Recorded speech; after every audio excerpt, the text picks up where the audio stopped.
როგორ მოქმედებს ბავშვის ფსიქიკაზე სკოლის, ქალაქის ან ქვეყნის შეცვლა, მშობლობა ემიგრაციაში და სტრესის დაწყების გზები. ძალიან მნიშვნელოვანი თემა არის, სხვადასხვა ბევრი ისე უყურებს ამას და ასე ადვილად არ არის საქმე და თიკა წერეთელი შემოგვიერთება ახლა და აგვიხსნის და დაგვაკვალიანებს რა უნდა ვაკეთოთ, როგორ უნდა ვაკეთოთ და როგორ უნდა მოვიქცეთ. მოგესალმებით ჩვენო ძვირფასო. მოგესალმებით მეგობრებო. დღეს უნდა ვისაუბროთ ისეთ თემაზე, რომელიც ერთი შეხედვით თითქოს ჩვეულებრივია. გარემოს შეცვლა. თითქოს ჩვეულებრივია, გარემოს შეცვლა. გარემო შეიძლება იყოს, ეს ხშირად იყოს სკოლის შეცვლა, ქალაქის შეცვლა, ქვეყნის შეცვლა, უბნის შეცვლა და ერთი შეხედვით თითქოს ესეთი სახალისოც არის ხოლმე, თითქოს პოზიტიურია, მაგრამ ეს არის ერთ-ერთი ყველაზე დიდი სტრესორი. ანუ ადამიანები ამას ძალიან განიცდიან, იმიტომ რომ ფაქტობრივად იდენტობის კარგვასთან არის დაკავშირებული. ხა, სულ რომ მაგალითად სხვა სამსახურში გადახვიდე, შენ იმ სხვა სამსახურში როგორი პროფესიონალიც არ უნდა იყო, გიწევს ადგილის დამკვიდრება. დამტკიცება რომ რაღაცა შეგიძლია, კარგი მეგობარი ხარ, კარგი ადამიანი ხარ, კი ბატონო, პროფესიონალი ხარ, რაღაცები შეგიძლია, ხო, რაც ეს ზედაპირულად არ ჩანს. და ეს ერთგვარ გლოვასა და სევდასთან არის დაკავშირებული და სხვათა შორის იმდენად მტკივნეულია ადამიანებისთვის, რომ პარალელია გავლებული სიძლიერით ვიღაცა ახლობელი ადამიანისთან დაშორებასთან, მაგალითად, სამსახურის დაკარგვასთან, იმიტომ რომ მტკივნელი რაღაც ძველს მისტირი, რაღაცას, რასაც შეჩვეული ყავს. შეიძლება ის ძველი ისეთი ძალიან კარგი არ იყო, მაგრამ ჩვენი ტვინი ხომ იჩვეულია იმას, რომ რაც ნაცნობია, იქ უკვე მშვიდად ვართ და ახალი რაც არის, უცნობი რაც არის, იქ ცოტა სიმშვიდე გვერღვევა და პრობლემები ჩნდება. ანუ სხვადასხვა ეტაპებს გადის ადამიანი, რომელიც იცვლის გარემოს და ამიტომ არ უნდა უთხრათ მე რა მოხდა ახლა სიზულელებზე ნულაპარაკობო, იმიტომ რომ ეს არ არის სისულელი. პირველი ეტაპი არის სევდა წარსულზე, გახსენდება შენი წარსული, დარდობს ფოთავ, სენტიმენტები გაქვს და ასე შემდეგ. მეორე ეტაპი არის გაუცხოება ორივე მხარესთან და ჩემი აზრით ეს ეტაპი არის ერთ-ერთი ყველაზე რთული, იმიტომ რომ აღარც იმას ეკუთვნი, ვისაც მისტირი. ჯერ არც აქ ახარ, სადაც ახლა მოხვედი და აი სადღაც შუაში ხარ გამოკიდებული და შემდეგი ეტაპი არის უკვე სიმშვიდე და შეგუება, რომ ისიც ვარ, ესეც ვარ და ვინც ვარ, აქა ვარ, ხო? თუმცა ეს არის ერთგვარი ბრძოლა საკუთარ თავთან, საკუთარი თავისთვის რაღაცების დამტკიცება, ის რომ აღმოაჩინო, რომ რაღაცა შეგიძლია, თურმე გამკლავების უნარები გაქვს, დაკვირვება შეგიძლია და ერთგვარად ეს თუ ესე შევხედათ, როგორც კრიზისი და კრიზისი ხომ კარგია, სასარგებლო ჩვენი განვითარებისთვის, ეს შეიძლება იყოს რამდენიმე საფეხურით აღტომა. ოღონდაც დრო უნდა ამას აუცილებლად და არ უნდა ვთქვათ, ახლა დღესვე შევეგუოთ, დღესვე ვერ შეეგუები, იმიტომ რომ ჩვენს ფსიქიკას სჭირდება გადაწყობა. და აი, იცით რა არის, აქ ჩამონათვალიც კი მაქვს, რა ეტაპებს გადის კიდე, შოკი, დუმილი, უარყოფა, შიში, ბრაზი, აი ეს ეტაპები მოდის, როცა მიდიხარ, რაც უფრო მასშტაბურია და დიდი მანძილია, ხო? მით უფრო რთულია. აი ხა მაგალითად თუ ქვეყანას იცვლი, ხო კიდე უფრო რთული, კულტურული შოკი გაქვს. მაგალითად, ხო, სხვა ენაზე საუბრობ, სხვა მენტალობა აქვს, საერთოდ. სხვა მენტალობა, იმიტომ რომ აი რაც დაუშვათ შენთან ზრუნვა იყო, იქ შეიძლება უტაქტობად ჩაგითვალონ ელემენტარულად, სხვა თუ არაფერი. ხო? და ძალიან რთული ეტაპებია, მაგრამ ადამიანმა უნდა იცოდეს, რომ ეს არის ერთ-ერთი გამოწვევა, რომელსაც უნდა გაუმკლავდეს და რომ გაუმკლავდება და გადალახავს, უკეთესი იქნება თვითონ ნებისმიერ შემთხვევაში. კარგი გარემოში აღმოჩნდება თუ ცუდ გარემოში, ეს არის რაღაცა ახალი, რომელიც ჩვენ გვთლის და გვწვრთნის, ხო? ერთი ანიმაცია მინდა გაგახსენოთ, ჩემი საყვარელი ანიმაცია თავდაყირა Inside Out-ი, სადაც ძალიან კარგად არის ემოციები გამოხატული. აქაც არის სწორედ ახსნილი გოგონა გადადის ერთ შტატიდან მეორე შტატში და კლასში, როდესაც შედის, მასწავლებელი ეკითხება, რომ მოგვიყევი შენი ამბები, როგორ ცხოვრობდი და გოგონა იწყებს თავისი ამბის მოყოლას. და ჯერ ბედნიერად ყვება, მაგრამ მერე უცებ გაახსენდება. ნახეთ, ყვება ბედნიერად, როგორ ბედნიერად სრიალებდნენ მშობლებთან ერთად, ხო? ყინულზე და აღმოაჩინა, რომ ეს უკვე წარსული იყო. აი მომენტში გააცნობიერა, რომ წარსული იყო და მომენტალურად სევდა ისე დაიპყრო, რომ უბრალოდ დაბნეულმა, დასტრესივმა სევდამ ყველაფერი ჩამოშალა. ზუსტად ასე ხდება ხოლმე ჩვენშიც, ხო? რომ დაბნეული რო ადამიანი სევდას აყოფა, როგორი ყოჩაღიც არ უნდა იყოს, როგორი ოპტიმისტიც არ უნდა იყოს, შეიძლება სევდა მართლა მოგვერიოს და აი ეს ანიმაცია სწორედ იმაზეა, როგორ შეიძლება ჩამოგშალოს სევდამ და როგორ შეიძლება მერე ნელ-ნელა ძლივს ავაწყოთ ეს ჩვენი ემოციები და ნაგები და ნაშენები კარგი განწყობა, ხო? ძალიან კარგი ანიმაცია, კიდევ ერთხელ მინდა უყუროთ ადამიანებო, იმიტომ რომ კარგად ჩანს როგორ გვმართავენ ემოციები და ეს არ არის ადვილი ამბავი. მოკლედ ისევ რომ დაუბრუნდეთ ჩვენს თემას და მე მოვალე ხარ თქვენთან, მთავარი და მნიშვნელოვანი კიდე ამ ამბავში არის ის, რომ როდესაც წახვალ სადმე სხვა გარემოში შეიცვლი და სხვა გარემოში ხარ, უნდა მისცეთ თურმე რა, უნდა მივცეთ დრო და სივრცე საკუთარ თავს, რომ დრო, ეს ბუნებრივი პროცესია. შემდეგი არის, რომ სტაბილურობა ხო მნიშვნელოვანია ადამიანისთვის, რაღაცა სტაბილურობა იქაც უნდა შეიქმნა, რაღაც რუტინა მაგალითად, თუნდაც ყოველდღიურად სადღაც გასეირნება, სადღაც კონკრეტულ კაფეში მისვლა, რომ ეს იყოს რაღაცა სტაბილურობის გარანტი შენთვის და ასევე მნიშვნელოვანია შეინარჩუნო კავშირები ძველ ადამიანებთან, ანუ წარსულის ხალხთან, ანუ ვისთანაც ასოცირდები. მთლად ეხა წარსულში არ უნდა ჩარჩე, მაგრამ მნიშვნელოვანია რომ კონტაქტი გქონდეს, იმიტომ რომ ეს ხალხი რეალურად ჩვენთვის არის ხოლმე საყრდენი. ვიდრე აღზრდულია, მე მგონი, იმიტომ რომ სულ განცდა რომ ისინი უკვე ცალკე არიან და შენ ზედმეტი ხარ და აღარ ხარ მისი გარემო. კი, ეგ ბუნებრივია. მაგალითი მინდა რომ მოვიყვანო, აი მაგალითად ბიჭებისთვის მე იქ რაღაცა უნდა ამტკიცონ, ეგრე არ არის, რომ გადადიხარ სხვა სკოლაში როგორც ეგ ერთი, მე მაგრამ შეიძლება შეყვარებული ყავდა იმ სკოლაში, რომელიც გიყვარდა და შენ სხვა სკოლაში გადავედი. ამიტომ არ უნდა დაკარგო ეს ურთიერთობები, თუნდაც ამის გამო და იმ გოგონას მიაკითხო ხოლმე ისე. ნამდვილად. ასე, შემდეგ ასე. ეს უფრო მარტივია სოციალური ქსელითაც შეიძლება ასევე კავშირების აღდგენა. მოკლედ, ამ ყველაფერს მე აღარ განვაგრძობ, იმიტომ რომ ჩვენ სტუმრად გვყავს არაჩვეულებრივი ადამიანი, პროფესორი მანანა თანდაშვილი, ფრანკფურტის უნივერსიტეტის პროფესორი, რომელმაც 25 წლის წინ გაიარა საკუთარ თავზე, რას ნიშნავს წახვიდე სამშობლოდან, გამოსცა და შვილებთან ერთად გამარჯობა ქალბატონი მანა. დაახლოებით 25 წლის წინ წახვედით საქართველოდან, ხო ასია? დიახ. და წახვედით შვილებს სამ შვილთან ერთად. დიახ. მართალია თქვენ წახვედით პროფესორად უნივერსიტეტში გადახვედით და ეს საუკეთესო ვერსიაა, ხო, მაშინ იმ პერიოდისთვის. უბრალოდ მაინც ძალიან საინტერესოა თქვენ რა ეტაპები გაიარეთ, რა სირთულე იყო თქვენთვის პირველ რიგში? ახლა რომ ვიხსენებ, მიკვირს ჩემი გაბედულების, იმიტომ რომ წარმოდგენა არ მქონდა რა მელოდა იქ.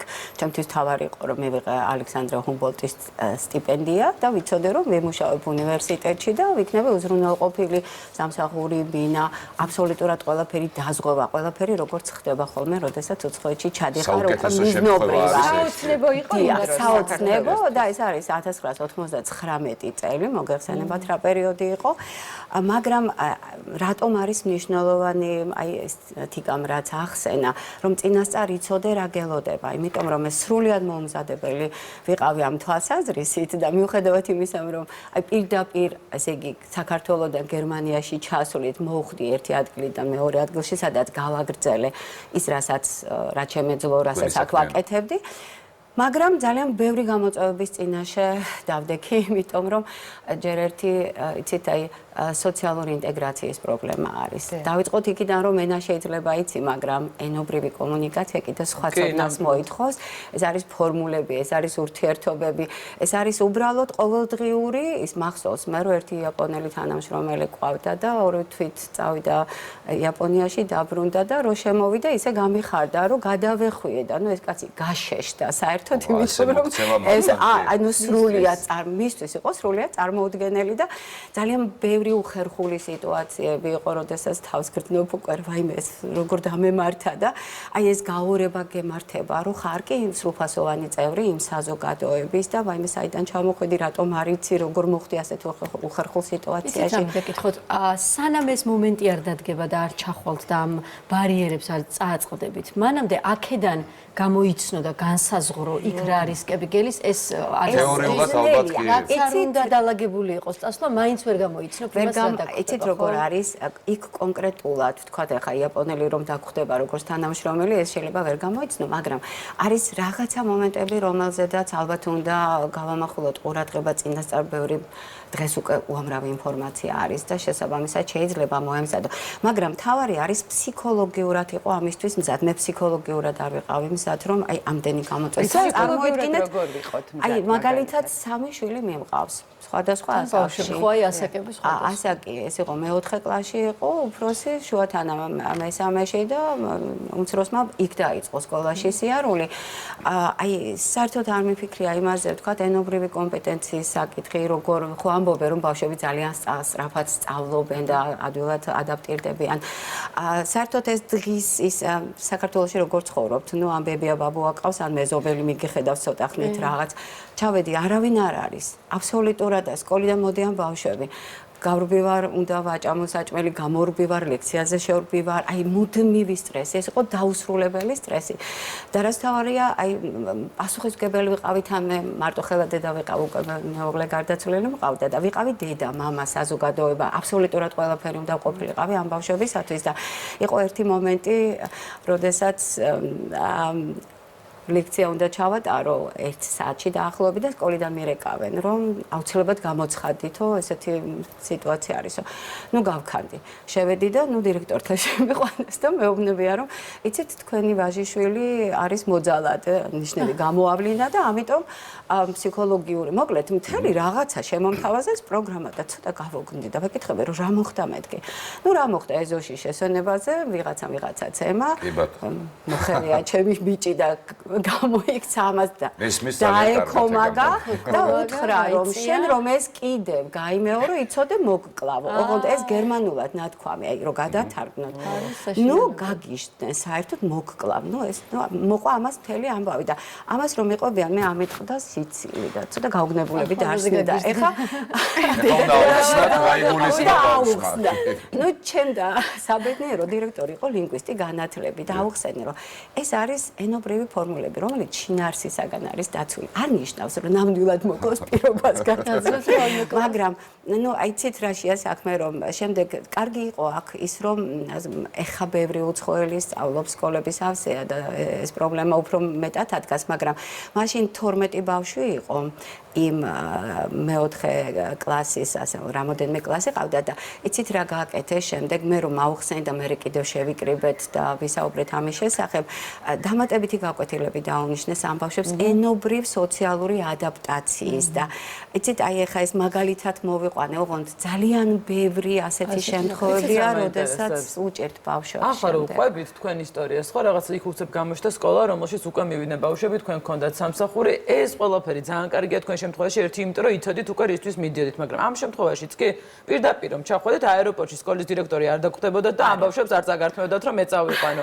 აი როგორ ხდება და სამი ბავშვით ახალგაზრდა ქალი მიდის მარტო ხელა დედა, კი სამსახური გასაგებია, მაგრამ როგორ მოახერხეთ რომ დრო გქონოდათ რომ მისულიყავით, გაგერკვიათ, აი რანაირად ხდება ეს ყველაფერი? რა რჩევებს მიცემდით, ვისაც ასეთი მდგომარეობა შეიძლება კონდეს, ესე ძალიან მნიშვნელოვანია. ერთი არის ის, რომ ძალიან მიწყობდნენ ხელს კოლეგები. ახლა საუნივერსიტეტო სივრცე მოგეხსენებათ 9-ზე რო შედიხარ, ეს ყოველწუთიერ პროდუქციას არ აწარმოებდა, ამიტომ ესმოდათ და მართლა ძალიან საოცრად მადლობელი ვარ ჩემი კოლეგების მაშინდელი. მეორე არის იცით რა არის კიდევ, რასაც უნდა მეაქციონ ყურადღება. ეს არის ბიუროკრატიული, აი წარმოუდგენელი მანქანა. თან გერმანიაში.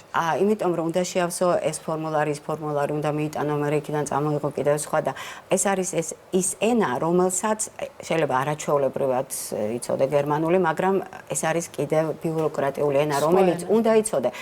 ყოველი სიტყვის მერე გავრბოდი და ვეკითხებოდი კოლეგებს, ეს რას ნიშნავს და ნუ მიხსნიდნენ და ეს იყო ძალიან რთული პროცესი და კიდევ ერთხელ ვამბობ, მე გამიმართლა და დღეს ვინც გადადის უცხოეთში, აი ფორმულარის შევსების პრობლემა არის ნომერ პირველი პრობლემა, იმიტომ რომ იქ არასწორად რაღაცას მონიშნავ, იმიტომ რომ არ გესმის მისი ცნება, ხომ, ეს ისე ტერმინი არის, რომელიც უნდა იცოდე, რას გეკითხებიან და ერთ-ერთი არის მე ვიტყოდი, სანამ უცხოეთში გადახვალ ადამიანის საცხოვრებლად მე არ ვიცი არსებობს თუ არა საქართველოში თქვათ რაღაცა ინსტიტუციები, თუნდაც NGO-ები, ფიქრობ რომ აუცილებელია, უბრალოდ უნდა ერთხელ მაინც დახედო იმ ფორმულარს წინასწარ, იმიტომ რომ ჩადიხარ ხარ შოკში, გემართება უნარობის შეგრძნება, აი საერთოდ ესეთი დემორალიზაცია ხდება ამ დროს და ეს არაერთი შემთხვევა იყო. როგორც დედა რა რჩევას მიცემდით, ბოდიში რომ ეს ამ სამი შვილი ახლა, ჯერ ერთი შვილის რა ქნან, იმიტომ რომ არიან ადამიანები, რომელსაც შეიძლება იმდენის დრო არ ქონოდათ, მაგალითად რამდენის თქვენ რომ მიეხედათ. აი იმათ რას ურჩეთ, რა უნდა ქნან? როგორ მოიქცნენ, აი ბავშვებს როგორ მიხედონ, რა გააკეთონ? იცით რა არის, ამ დროს ძალიან კარგი არის იმ სოციუმთან გაერთიანება და ქართული ასეთი სათვისტომოები თითქმის ყველა დიდ ქალაქში არის. ჩვენც გვქონდა ასეთი სათვისტომო, როდესაც ფრანკფურტში და ფრანკფურტის შემოგარენის, ასე ვთქვათ, ქართველები ვიკრიბებოდით და ერთ-ერთი მიზეზი, რატომაც დავაარსე მაშინ ქართული კულტურის ფორუმი და შემდეგ საკვირაო სკოლა იყო ზუსტად ეს. იმიტომ რომ ერთადერთი ერთადერთი გადარჩენის გზა არის რომ შეუნახო შვილებს თავისი კულტურა ენობრივი კომპეტენცია არ დაკარგონ. ეს არის სწორედ აი ამ სათვის ომებში გაერთიანება და ესეთი ის იყო თავიდან სკოლა რომ დავაარსეთ იყო 3 ჩემი შვილი და 2 კიდე მოყვანილი 5 ბავშვი, მაგრამ შემდეგ იცით მეორე თაობა მოვიდა, 2 ჯგუფი შეიქმნა, დიდები ჯგუფი და პატარები ჯგუფი. და იცით რა არის კიდე მე პრობლემა იმაში მქონდა რომ მე ვიყავი ძირითადი მასწავლებელი, მე საუნივერსიტეტო სფეროს ვიცნობ, დაწყებითი სკოლის უნდა მომეფიქრებინა მთელი ეს მეთოდები, მასალები და მოვიფიქრეთ ასეთი რაღაცა ეკა კვარაცხელი ერთ-ერთი ბავშვის მშობელი, ძალიან ხელმარჯვე და ძალიან საინტერესო ადამიანი არის და ჩრდილების თეატრის გაკეთება დავიწყეთ. ანუ ჭრიდით და შემდეგ აი ეს ვათამაშებით ამ ჩრდილებს რომ ბავშვები დაგვეინტერესებინა რატომ ეხა დედაენა წაიკითხე და ეს ლექსიის სწავლე ცოტა რთული არის. ინტერაქცია რაღაცნაირი უნდა არსებობდეს. მე რომ მქონდა ძალიან საინტერესო ჟურნალები გაქვთ. ჟურნალ დილაში დაიწერა ჩვენ შესახებ, ჩვენი სკოლის შესახებ ინფორმაცია და მათ შორის აი ჩრდილების თეატრის ესეთი აი ესეთი გადაწერა იყო, ხელნაწერი იყო, მაგრამ ჩვენ კი, სხვათა შორის ერთი იყო რომ აწერინო ახალი ამბანი ასწავლოს რაღაცა ცოტა. აი ვცდილობდი რომ საინტერესო კუთხით წარმომიჩინა ქართული ამბანი, რომელსაც განვითარების 3 საფეხური აქვს გავლილი გრაფიკულად და მაშინ ვიყავი სინასთაზე წმინდა ეკატერინეს მონასტერში ხელნაწერებს ვიღებდი და იქიდან რომ წამოვედი ეგვიპტიდან ჩამოვიტანე პაპირუსის ქაღალდები, რა ვიცი ახლა ისე სუვენირად ძალიან ბევრი კი.